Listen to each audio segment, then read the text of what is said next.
The most obsolete idea is go to school, get a job, work hard, save money, get out of debt, and invest for the long term in the stock market.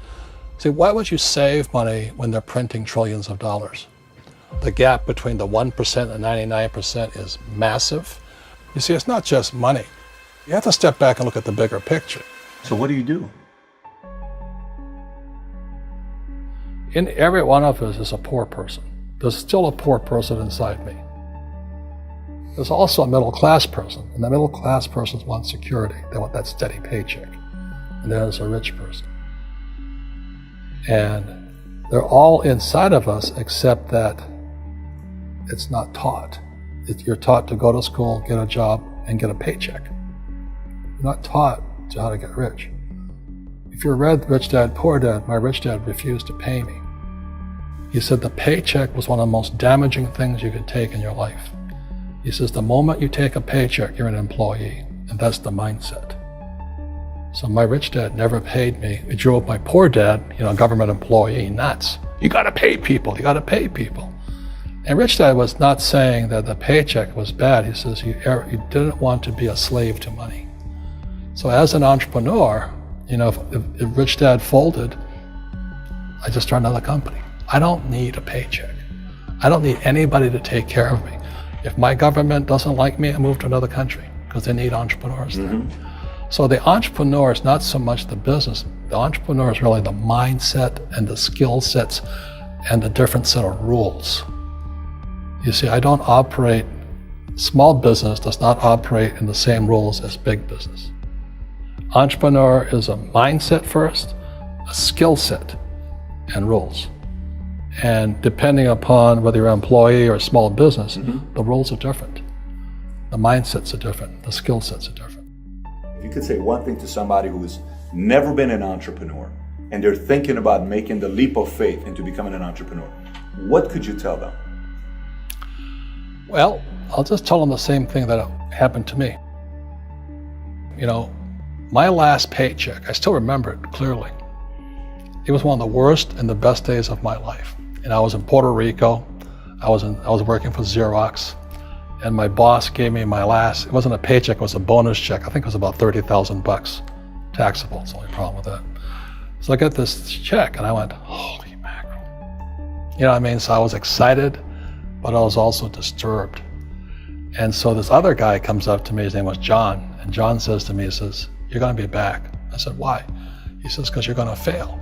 I looked at him and said, look, few expletive words, because that's what he did. He left Xerox, failed, and he came back. And I said, look, you failed and you came back, but I'm gonna fail and I'm never coming back. And that's the attitude.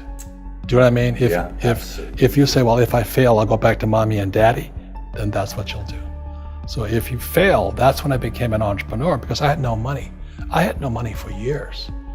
I didn't have a paycheck. But that's what my rich dad encouraged me to do. He says, when you don't have this paycheck, you get hungrier, smarter, and it's a test of your character. Will you become a crook? Will you become dishonest? Will you cheat and steal?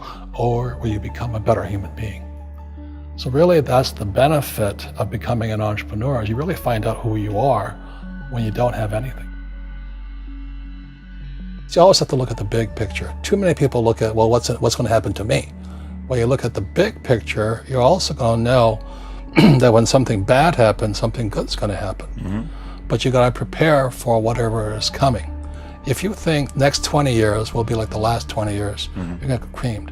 When you and I go to the supermarket and we buy a carton of milk, we always check for the expiration date. But most people do not check for the expiration date on their brains. Instead of get out of debt, I get into debt. I just refinanced $300 million in debt. I went from 5% to 2.5% interest. I made a fortune. Every month, more money comes in because my cost of money has gone down. So while some financial experts are saying get out of debt, I'm saying learn how to use debt. See, when I came back from in Vietnam in January of '73, the first thing my rich dad said to me was go to school to learn how to invest in real estate. It wasn't real estate, it was how to use debt and taxes. Debt and taxes make the rich richer. Debt and taxes make the poor, the middle class, poor. So all the rich guys who are doctors and lawyers or, those guys, they're getting creamed and they don't know why. Doctors are getting creamed. Oh yeah, they make it more money, but the take home is less. Sure. My doctor just yelled at me. He was happy. He says, "Oh, guess what? I finally made $1 million." And I said, "Yeah, this was just 3 weeks ago." And so I said, "Yeah, well, how much you pay in tax?" He says, $750,000 in taxes. So his net was about $400,000. That's not bad. But when I make $1 million, I keep $1 million. And the reason is because I don't make it by working for money. See, if you work for money, you're taxed. So that's why lesson number 1 in Rich Dad, Poor Dad is the rich don't work for money. What we do instead is we create businesses as entrepreneurs. We acquire real estate. I don't invest in the stock market. Okay? So the reason is because as entrepreneurs, I have more control over my income, how much I make, and how much I pay in taxes. And because I'm an entrepreneur as well as an investor in real estate, I pay 0 tax. So every time I make, let's say, $1 million as an entrepreneur, I immediately invested in real estate and I have a 4-to-1 step up.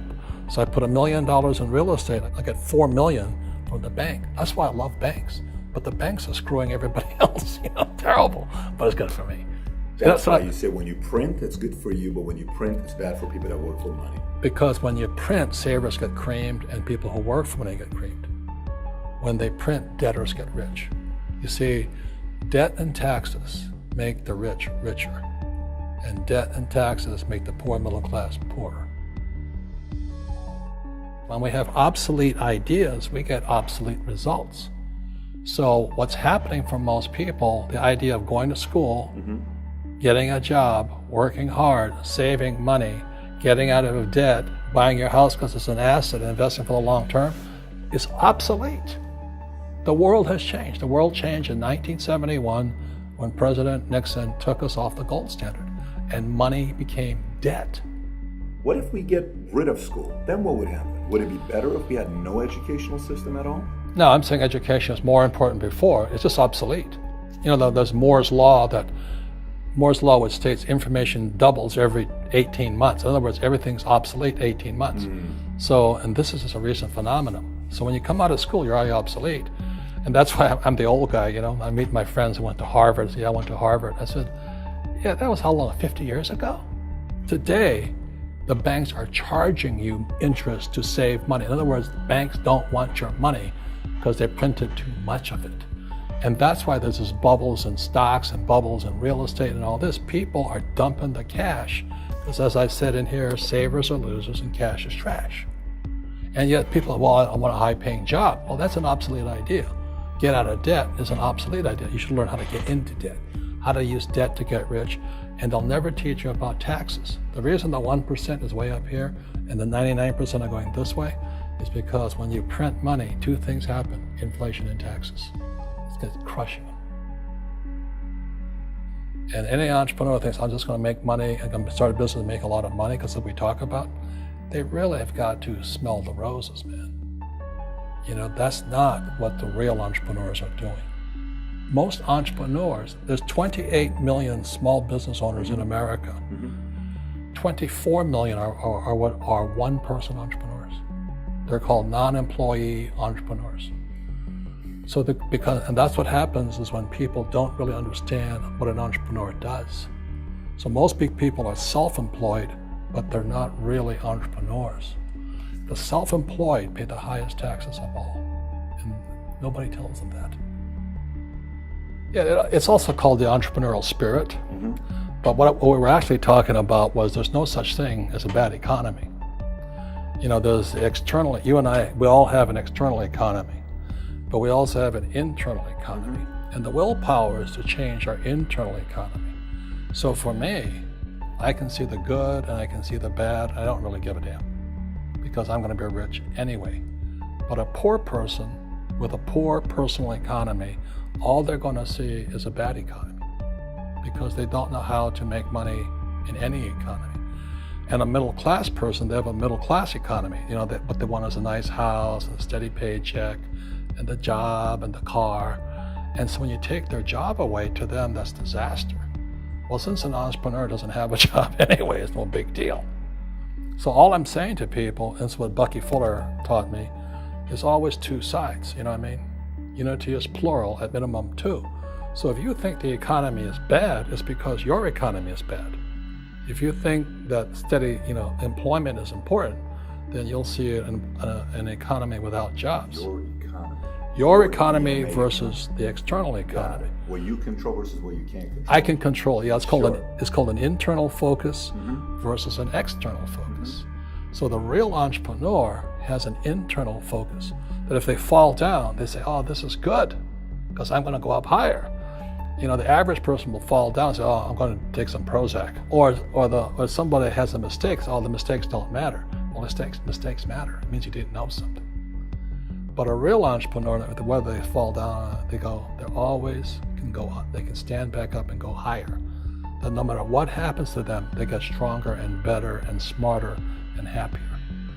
But a person with a weak internal mindset is that they're so afraid of what happens, it generally happens.